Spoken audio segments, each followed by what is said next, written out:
impliqué dans le dossier libyen que l'était Meniti, le ministre de l'Intérieur. Tout simplement parce que la lecture du dossier libyen est liée à la question migratoire. Je rappelle qu'en 2015, sur les 120 000 personnes qui ont traversé la Méditerranée, près de 60 000 l'ont traversé de la Libye vers l'Italie. Donc le dossier libyen n'est pas un dossier en Italie qui est un dossier diplomatique ou politique, mais vu qu'à travers le prisme migratoire.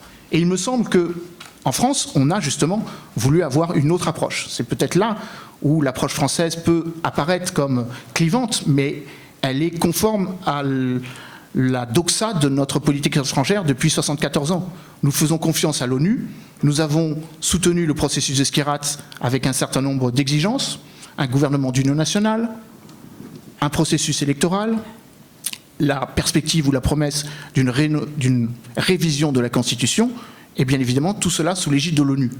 Mais ça ne veut pas dire que nous n'avons pas aussi un agenda autre qui est lié au rapport de force. C'est la raison pour laquelle nous avons envoyé des troupes à Benghazi et non pas à Tripoli. Voilà ce que je voulais rajouter. And I would just add to that, I think that you're right.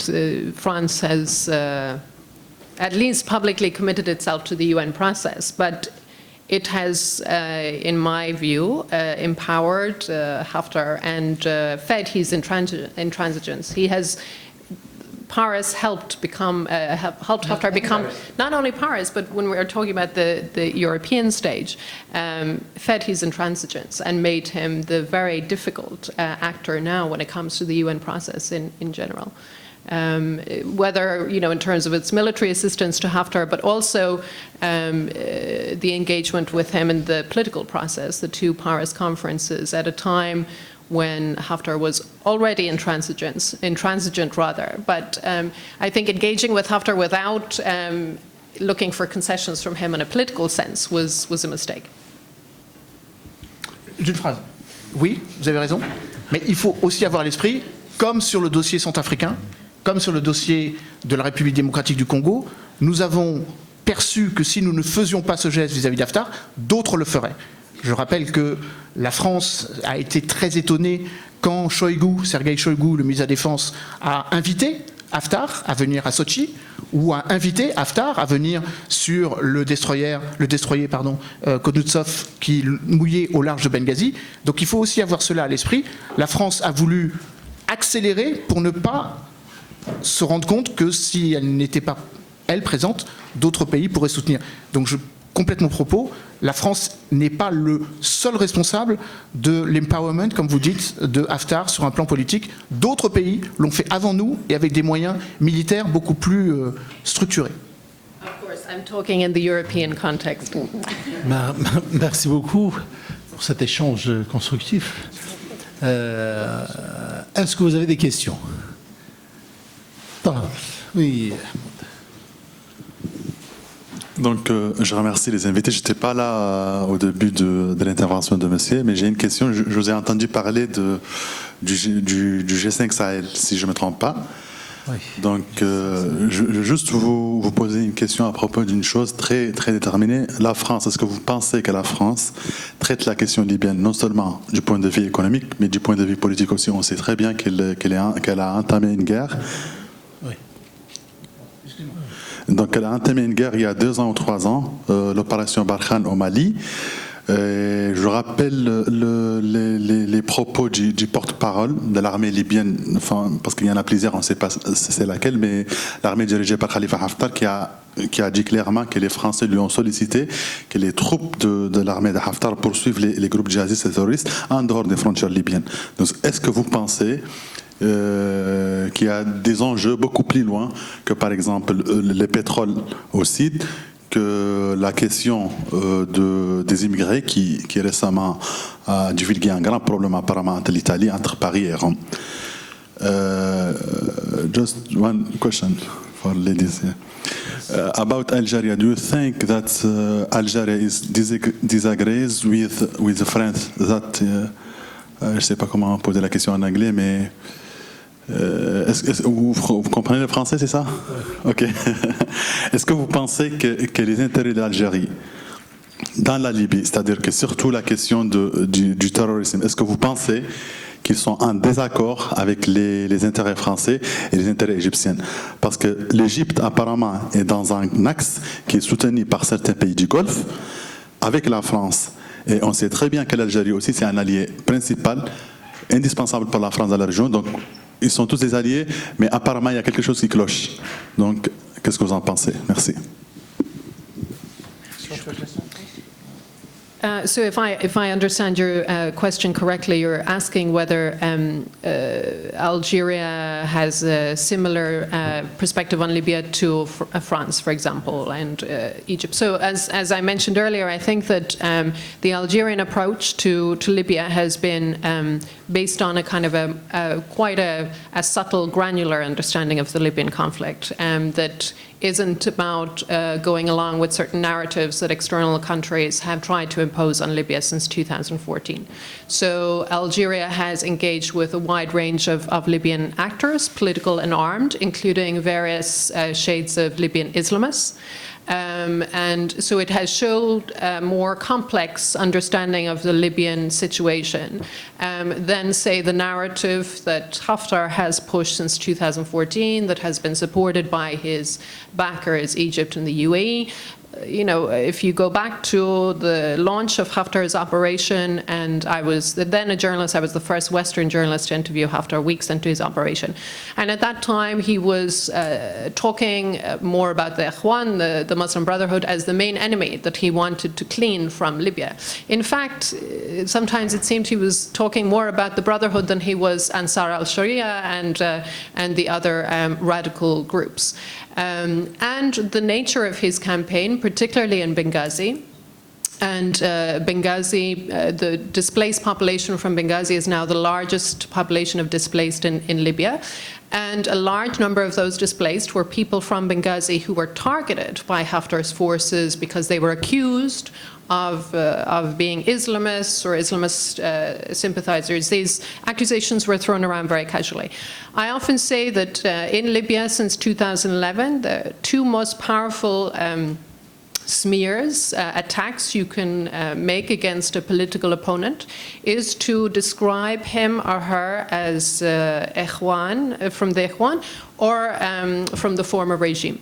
So the power of this smear, of this name-calling, was key to Haftar's campaign. And this fed the conflict in Libya. This, and also what we see, the impact of the Gulf crisis, where, you know, since the blockade on Qatar and the narrative battle that has accompanied that, we've also seen this happen in Libya with the House of Representatives, for example, drawing up lists, public lists of people they accuse of being terrorists or terrorist sympathizers. All of this has fed this narrative battle that has made the process of the political process more difficult, but also the reconciliation process more generally. So I would say that, again, that Algeria has shown a more complicated, nuanced understanding of the Libyan conflict that goes beyond those very simplistic characterizations of the Libyan conflict that obviously feed convenient narratives related to sustaining that conflict. Alors, pour la question du G5 Sahel, qui ne porte pas vraiment sur la question du G5 Sahel, mais pour les raisons pour lesquelles la France est intervenue en janvier 2013, opération Serval, auquel va succéder l'opération Barkhane. C'était juste plus précisément, est-ce que vous pensez que tout est en rapport? C'est-à-dire que l'opération Barkhane au Mali est liée avec ce qui se passe en Libye, est liée par exemple avec la crise au Tchad. Est-ce qu'on ne peut pas parler aujourd'hui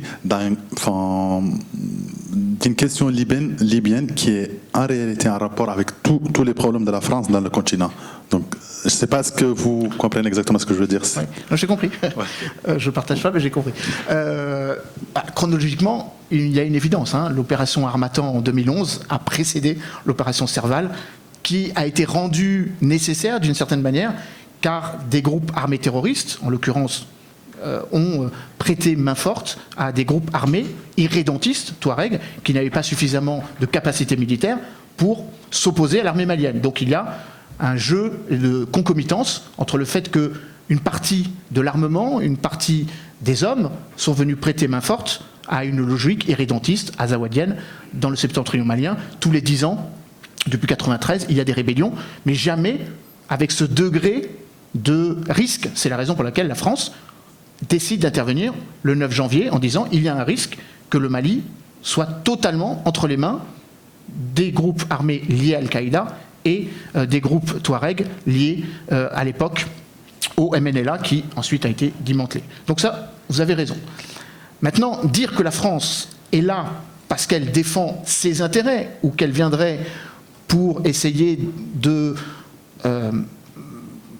défendre ou essayer de préserver ses intérêts, comme la quasi-totalité des pays qui soutiennent la stabilisation dans la région. Je rappelle quand même que l'Arabie Saoudite a décidé de financer à hauteur de 100 millions de dollars la force conjointe Sahel, que les Émirats arabes unis ont mis au pot 30 millions, que le Qatar a livré pour 40 millions de chars au Mali il y a de cela 3 semaines, que la Chine a accepté d'y participer, le Japon également, et même le Rwanda, parce que Paul Kagame exerce encore pour quelques jours l'Union africaine, a décidé d'investir une somme modeste, mais une somme conséquente. Ça veut dire que la France est dans cette affaire comme beaucoup d'autres. Je rappelle qu'il y a 1000 soldats allemands au sein de la MINUSMA et que les Italiens ont décidé d'envoyer 470 hommes à Agadez, au Niger. Donc c'est une opération où tout le monde défend les mêmes intérêts. De là à dire que la France ne regarde pas sa présence économique serait un truisme, évidemment. Évidemment. Mais si vous faites un comparatif sur la possession des mines dans le nord-ouest malien, vous vous rendez compte que ce n'est pas les Français. Les mines d'or, c'est les Italiens, et les mines tout court, c'est les Russes. Donc, de là à dire que la France y est allée que pour défendre ses intérêts, et me semble-t-il une vue de l'esprit. Là, par contre, où vous avez raison, c'est le périmètre d'action. Et ça, c'est une question qui, malheureusement, n'est pas adressée, comme diraient les anglo-saxons, avec le G5. Le G5, comme son nom l'indique, ce ne sont que 5 pays. En oubliant ou en omettant, et ce me semble-t-il une erreur monumentale, le fait que l'attentat de Grande Bassam s'est tenu en 2015, s'est tenu en Côte d'Ivoire. Et pourtant, la Côte d'Ivoire n'est pas membre du G5. En oubliant le fait qu'il y a un risque d'opération terroriste sur l'ensemble des grandes métropoles de la zone CEDEAO. Dakar étant évidemment une des cibles privilégiées. C'est la raison pour laquelle le Forum pour la sécurité dans la bande sahélo-sahélienne se tient à Dakar. Et pourtant,